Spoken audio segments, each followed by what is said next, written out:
Hello guys, कैसे हैं आप? उम्मीद करते हैं आप सब खैरियत से होंगे, खुश होंगे। देखने जा रहे हैं नेक्स्ट पार्ट, तो करते हैं स्टार्ट। मैं तुम्हारे सारे भाइयों को जीवित करता हूँ।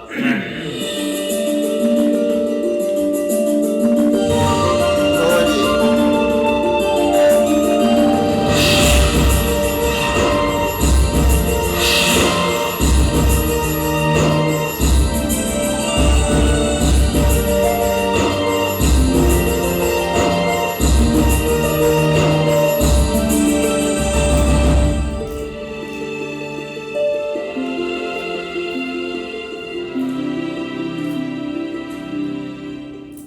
आपका बहुत उपकार धर्मराज। मैं बहुत प्रसन्न हूँ और तुम्हें कोई भी वरदान देने के लिए बहुत उत्सुक भी। मांगो शक्ति, सामर्थ, शस्त्र, संपत्ति, सेना, कुछ भी मांगो। ऐसे ही वरदान मिलेंगे आप। मेरे चारों भाइयों को लौटा दो। आपने मुझे शक्ति, सामर्थ और संपत्ति तो दे ही दी है धर्मराज। केवल इतना आशीर्वाद दीजिए धर्मराज कि हम 5 भाई अपनी पत्नी के साथ अज्ञातवास को क्रूर पूरा कर पाए। मैं इन सबको वेश परिवर्तन करने की कला प्रदान करता हूँ पुत्र युधिष्ठिर। अज्ञातवास के समय वेश परिवर्तन की इस कला से तुम्हें गुप्त रहने में सहायता मिलेगी।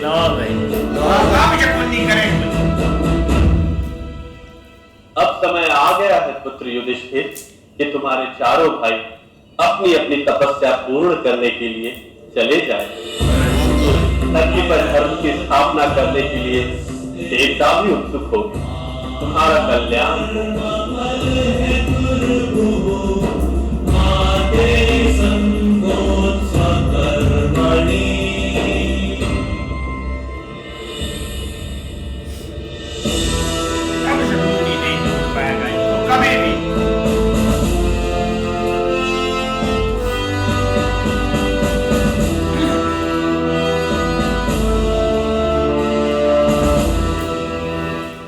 क्या विपत्ति थी आर्यपुत्रों? कोई विपत्ति नहीं थी पांचाली, केवल एक परीक्षा थी। प्रथम परीक्षा कहो सहदेव। अभी तो अनेक परीक्षाएं देनी होंगी अगले 12 वर्षों में। तपस्या सदा ही परीक्षा से पूर्ण होती है, इसलिए अब समय आ गया है कि भीम, अर्जुन, नकुल और सहदेव अपनी अपनी तपस्या पूर्ण करने के लिए प्रस्थान करें। हाँ जी।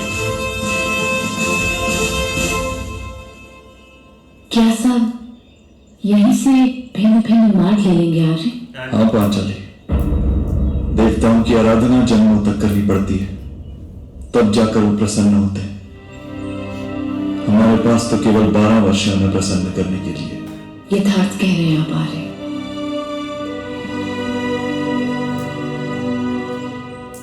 जो स्वयं अपनी मर्यादा जान लेते हैं वे शक्तिमान बन जाते हैं। यदि इस बात का स्मरण रहेगा तो मुझे विश्वास है कि आप सब अवश्य सफल होंगे।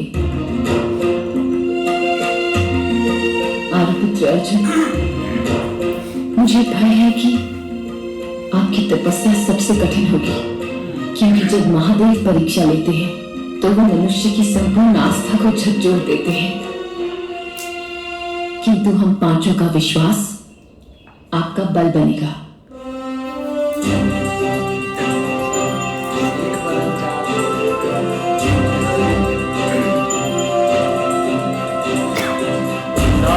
जाने लगे चारों भाई।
भयभीत होने की कोई आवश्यकता नहीं, और हमसे यूं छुपने की भी आवश्यकता नहीं गुप्तचर।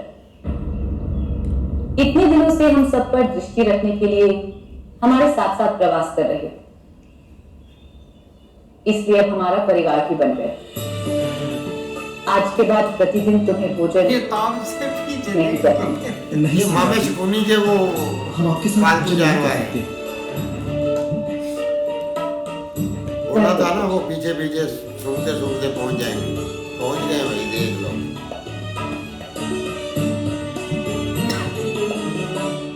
और दुर्योधन को कुछ बताने की कोई आवश्यकता नहीं। हाँ,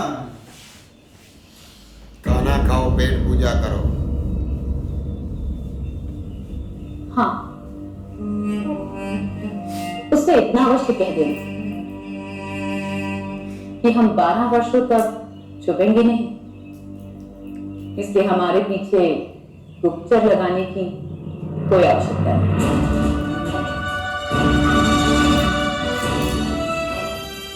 किंतु 13वें वर्ष में हाँ, जब हम अज्ञातवास में प्रवेश करेंगे, फिर आपको बताएंगे। तब मामा श्री की सारी गुप्त विद्या, अंगराज का ये सारा सदा उससे शुरू करनी है। और दुर्योधन की सारी संपत्ति भी हम एक दिन नहीं पाएंगे। हाँ जी, हम तभी प्रकट होंगे जब हम निश्चित करेंगे। महाराज धृतराष्ट्र के 100 पुत्रों से कह देना, पांडु पुत्र वृकोदर भीम आएंगे। मृत्यु बनकर और मृत्यु की केवल प्रतीक्षा की जा सकती है, उसे रोका नहीं जा सकता। हाँ जी,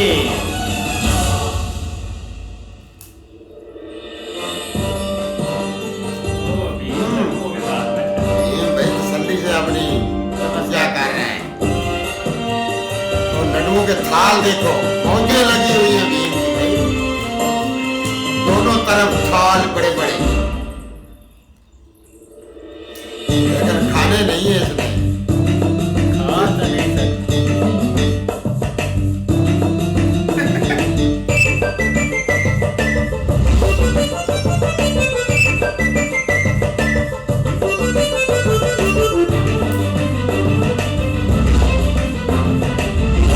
खा नहीं रहा तो फिर थाल में जमा कर रहा है।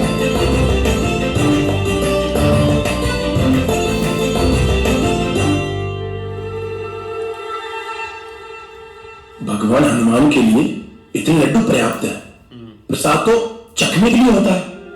तो आपने चखने के लिए ये थाल भरा है। भगवान का पेट तो पूजा करने वाले की भक्ति से भर जाता है।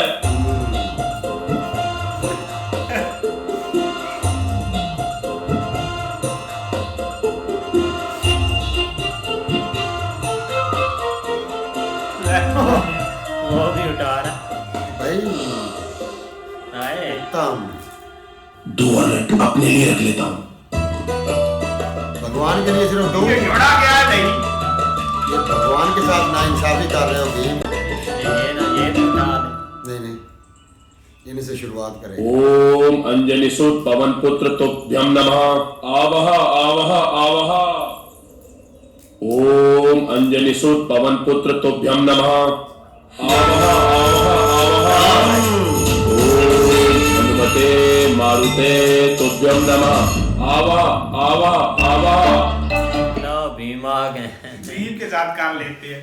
ये जो लड्डू तो कर रहा था ना। बिल्कुल, लेकिन यार हमें वो आखिर गुप्तचार्य जो है ना शकुनी के, वो मिल ही गए हैं यार। बहुत बेचारों ने मेहनत की, काफी सालों से पीछे पीछे ही हैं। वो जहाँ जा रहे हैं वो बेचारे छुप छाप गए ऐसे उनके पीछे हैं, लेकिन पता था द्रौपदी जी को कि ये पीछे पीछे ही हैं। नहीं ऐसे ही है, लेकिन जो शकुनी का प्लान था ना कि मतलब कि आप भी इनके साथ ही रहें, और जब आखिरी साल हो तो आप अगर हमें बता दें लोकेशन तो हम उधर भाई पहुंच जाएंगे और ये फिर से मतलब कि शाया होंगे और आगे ये चीज़ बढ़ जाएगी, लेकिन वो नहीं होगा अब कुछ। जाहिर बात है सब भाई अपनी अपनी दिशा में चलेंगे और अपनी प्रतीक्षा जो है ना वो कर रहे हैं। भीम तो यहाँ पे लड्डुओं पे टूट पड़ा है, उसने सारे भाई अपनी साइड पे कर दिए, 4 रखे एंड पे, फिर उनसे कहता है कि दो यार उठा लो फिर भी। और अब आ तो गए हैं, मिलते हैं कि नहीं भीम को लड्डू देखते हैं भाई आगे।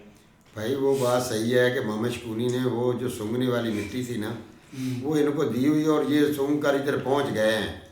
लेकिन भाई द्रौपदी जी ने बिल्कुल उनके साथ सही किया है कि उनको खाना भोजन करवाया है और उनको बोला है कि दुर्योधन को आपने नहीं बताना। फिर उसने बोला कि बता देना कि हम छुप नहीं रहे हैं, हम बिल्कुल सामने हैं, लेकिन जब टाइम पूरा होगा फिर हम इनको बताएंगे कि अब करना क्या है। लेकिन भाई वो पांडुपुत्र तो हैं, वो अपने अपनी भाई तपस्या के लिए चले गए हैं।